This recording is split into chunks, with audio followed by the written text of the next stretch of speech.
Let's talk about Instagram, specifically women who use Instagram to boost their self-esteem by posting provocative photos of themselves showing off lots of skin so that they get lots of followers. Now, some people believe that apps like Instagram, in providing a platform for this sort of behavior, are revealing, the true female nature. But I actually think that the problem is a lot more concerning than that, and it has to do with female competition. Our culture is extremely reluctant to speak about female competitiveness because it goes against the myth that we have that men are these uncivilized competitive brutes and women are these angelic angels that are just above all that. That myth is of course complete nonsense. Girls can be completely vicious to each other. Just ask any high school teacher about the way that girls bully each other. But the reason that this myth endures and perpetuates to each new generation is partly because women are so much better at hiding their competitiveness. They're a lot more sneaky and secretive. But even if we don't always see it, let there be absolutely no ambiguity about that. Women are 100% competitive. And this is not the result of culture. This is deeply ingrained biological instincts because every woman is in de facto competition with every other woman because there's a limited number of high quality males that they can mate with. This female competitiveness goes all the way back to tribal times, because all of the young fertile girls in the tribe would all be aware who the top boy is, who's the boy that they want to attract as their mate and partner up with, and they would all compete over him. Now, as strong as the instinct for competitiveness was, back in the day, there was a clear limit and it never got out of hand. It never reached the point where it would disrupt the social harmony of the tribe. First of all, the competitiveness was limited because there was a clear prize. There was the top male or the top group of males that they would compete over. Once that young male has chosen his mate or all the top men have found their partners, the competition is over at that point. But nowadays, the competition continues to go on and on and on. The score is never really settled because we no longer live in tribes. We have this huge global tribe, and with all of this media exposure, on our televisions and on our computers and mobile phones, they're plastered with these images of male celebrities and social media influencers, and it just seems like there's this endless supply of high quality males to compete over, and so the competition never really ends. It used to be that a woman, once she's settled down with a man, she's mated with him, she's had children, that's it. She's out of the competition. She's out of the game. She's won. But with this new sense of, global tribe and the endless possibilities, there are women who feel like the competition is never over. So even after they partner up with somebody and they have children, they still consider, other possibilities and engage in monkey branching. But what served as the most important natural limit back in tribal days was the fact that the women of the tribe needed to get along with each other. Female bonding and social cohesion was extremely important. You might have a crush on the number one available man in the tribe, and you might compete with the other young women, and occasionally it might get nasty, but it's never going to go that far. You're always going to reach that limit because ultimately these women are your extended family. When you live in a closed tribe, you can't afford to get too vicious in your competition because in your later years, these women are going to be your friends. That's going to be your support system, your sisterhood. They're going to help you when you're sick, they're going to help raise your children, all of that. But even though that is the environmental context which drove our evolution, for 99.9% of our existence, it was that tribal way of living. Rationally speaking, those limits do not exist in today's society. Women really can engage their worst instincts in female competitiveness, and when everything blows up as a result of their viciousness, they can just move on and find an entirely new group of friends and avoid the social consequences. Now, I've already made a video that describes the various ways that women compete with each other, and if you haven't seen that yet, I'll put a link in the description box down below. Great video, highly recommend watching it. But when it comes to Instagram, the primary means of female competitiveness that we see on display is self-promotion,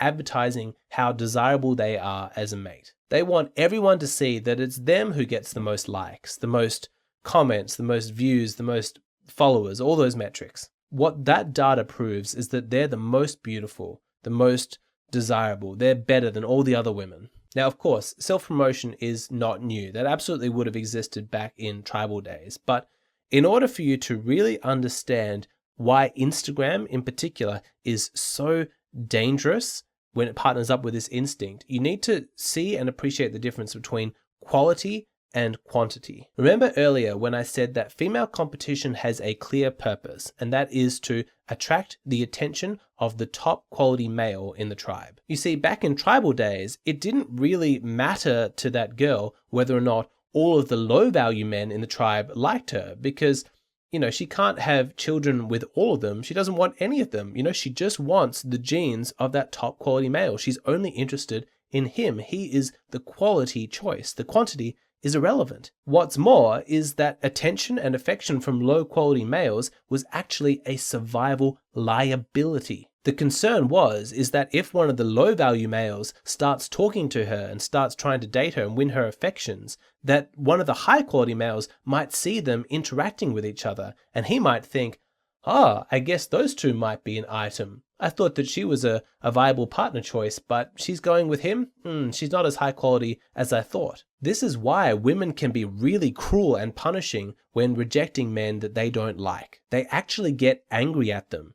How dare you speak to me? How dare you think that you have a chance with me? Don't you know how this makes me look to all the high value males? Don't you see that you're reducing my desirability just by being associated with you? How dare you do this to me? I'm going to be really harsh in my rejection, really cruel, to prove to all of the bystanders here that you were crazy in thinking you had a chance with me. If that sounds outlandish to you, I hate to say it, but there have been numerous research studies which confirm that this instinct is still operating in women today, and it explains why women can be so cruel and harsh in rejecting low-value males. I've even done a video on it. I'll put a link to that as well down below if you haven't seen that one. But are you ready for the twist? Are you ready for a surprise? Because you might not see this coming, but actually what makes Instagram so dangerous is that it disrupts that instinct by creating an artificial environment. When it comes to likes and views and followers, Instagram is an anonymous platform. And by that, I mean, no one can tell if the person liking your video is a high quality male or not. It's just a number on a screen. Previously, like back in tribal days, the attention of a low value male was a survival liability. But now in the artificial environment of Instagram, attention from low value males is a survival asset. In making these low value men anonymous, suddenly they have tremendous value. This has had the effect of completely changing the way that women behave, like completely. Before they would only act in a way that they know appeals to high quality men. In their actions and in their behavior, they would actively try and dissuade the attention of low quality males. They didn't want them to be hitting on them or to be paying any attention to them. But now with Instagram, you do whatever behaviors have the most broad appeal, whatever gets you the most attention from the most number of people. So what happens when you are appealing to the lowest common denominator? Well, it's obvious. You start showing a lot of skin. I'm not telling you anything you don't already know. This isn't revelatory. Sex is popular. By making it seem in your videos as though you are available for sex, that's how you're going to get the most amount of attention from the most amount of guys. Now, a woman back in tribal days would never act that way. She would act a lot more modest because she knows that showing off a lot of skin and acting sort of flirtatious and promiscuous to everybody is not the kind of behavior that's going to appeal to a high quality man. If he is the top status guy in the tribe, then he can basically have any girl that he wants, and he's not going to choose a woman who acts provocatively because that's an indicator that she might be promiscuous. That is a massive red flag, because if he's going to invest in her and invest in the children that come from that partnership, he wants to make damn sure that any children that come are his. And with a promiscuous woman, how can you possibly be certain of that? Instagram completely flips this whole thing on its head, because with Instagram, she's not chasing the attention of one guy. She wants to be the top of the pyramid. With Instagram, it's all about numbers. It's quantity, not quality. And there's no need to be conspiratorial about this. Women don't necessarily plot for things to be this way. It could start with the most innocent of motives. You could just be a teenage girl having fun, posting photos with your friends, doing whatever. But if you start to notice that, the photos where you're showing just a little bit more skin, or you kind of got that playful, slightly seductive smile, that gets 3 times as many likes as the other photos. You're like, oh, that feels good. There's that dopamine hit, that's that self-esteem boost. And you're like, hey, I think that I'm gonna post a few more photos like that, and maybe I'll even start to take photos that specifically look like that. Pretty soon, she's posting risque photos on a regular basis, and there are hordes and hordes of low-value men liking those photos. And the thing is that she never has to deal with the actual guy on the other end of the computer screen. She never actually has to meet the low-value, thirsty male loser who's liking her photos. You know, she's protected from that. That's what Instagram does. It converts all of his unpleasant low valueness into a nice bland number on a screen. His attention, which would ordinarily be gross to her, has been sanitized by Instagram and converted into something that she's actually becoming dependent upon for her own self-esteem. This is what Instagram does. This is what all social media does. It protects us from the knowledge of who it is that watches or consumes our content. We don't know the quality of the people who like our posts. It makes everybody equal. But human beings are not like that. Some humans are better than others, and really to have the attention and adoration from low-value people is not a particularly impressive achievement. The social media world is completely different from the real world. Like, think about your own dating life. Like, you right now, would you rather have the attention and affection of one beautiful 10 out of 10 amazing high-quality woman, or 9, fat, unpleasant, compulsively lying, low-value women? This is something that I grapple with in my own YouTube channel. Like, could I get more views by pandering to the worst instincts in humans, playing on division and tribalism? Or do I make the conscious decision to make more informative, uplifting, nuanced content that might be less popular in terms of views, but actually attracts high quality people to my videos? Is that more important to me? So you see, I really don't think it's as simple as saying Instagram reveals women's true nature. Yes, it is playing on some deeply held instincts that were put there from evolution, but from where I'm sitting is it engages those instincts in such an artificial way that in real life would never occur. Like, the Instagram environment, as artificial as that is, our instincts were never evolved to cope with something like that. So you see, I wouldn't phrase it like Instagram is revealing something about women. I would say it's more concerning. Instagram is creating a certain type of woman. I think it's entirely possible that there is a whole generation of young women who have high quality woman potential, and if they grew up in a clean, sanitized environment that didn't have social media, they would realize that potential. But because of things like Instagram, sanitizing the quality of the individuals who are giving them feedback, they never, put in that effort to create that amazing personality and that well-rounded sense of ethics and become an interesting, dynamic person. They just go to that lowest common denominator. They stop trying to appeal to what is best in men, and instead, they just start changing themselves to what gets the most clicks. It's just a spiral downwards because the focus becomes entirely on sex appeal and they become low quality women. That's why I think that it's so sad and so tragic. Not because female nature is so, based and superficial. It's because we have this artificial platform with things like social media and Instagram that brings that out, which elevates that and enhances it. And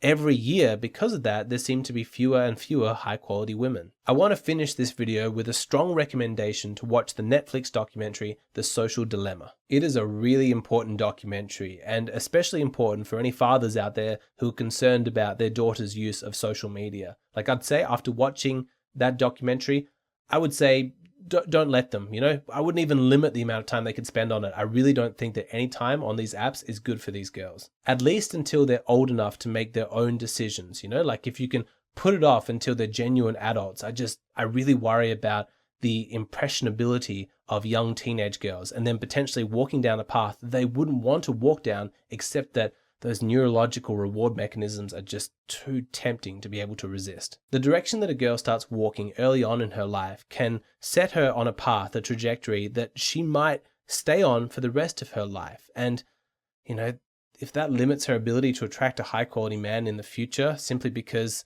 she was exposed to something like Instagram at age 13, 14, that is just unbearably tragic. I'm trying to think of a positive note to end this video on.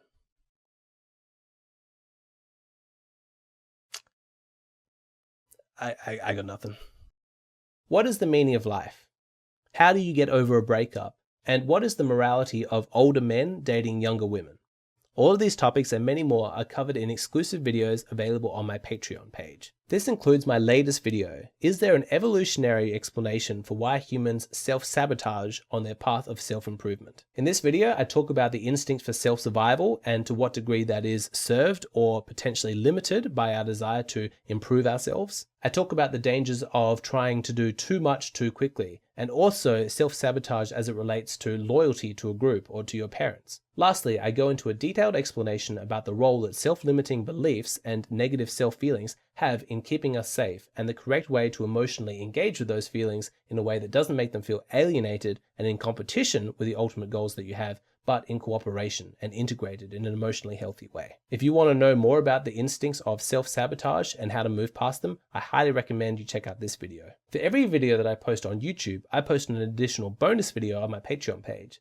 That means that at the moment, you're only seeing half of the total content that I create. If you would like access to the other half, then please go and sign up at my Patreon. It's just a $5 a month subscription and you get instant access to a whole bunch of exclusive content. It's a wonderful way to support the channel and I would love to see you over there.